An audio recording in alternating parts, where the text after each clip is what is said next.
Whatever.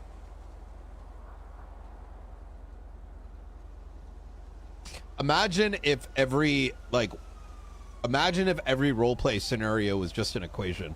It's a little strange for me too. And the reason I say this is I'm just kind of thinking out loud, boys.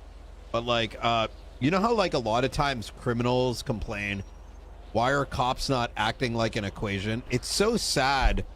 Like, while that was understandable back in 2.0 as people are still learning, it's kind of fucked that in 3.0 a lot of cops act like criminals.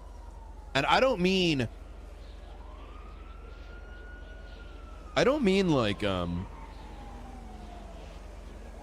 I do criminal shit, right? In RP, literally everybody does at some level. But I mean, when I say act like criminals, at some level, like even in 2.0, there was this understood notion that cops are a big part of like facilitating the role play, right? But like, it's sort of like, I feel like some of the mentality is kind of wild now, where people actually look at the PD as like a gang, right? I meme about it in character, but like the notion that we as cops need to, like, you know, like Crim saying cops need to follow. Like, Crims have been less expecting us to be robots. But the fact that when other cops want us to act like robots, it's kind of like, what the fuck is going on?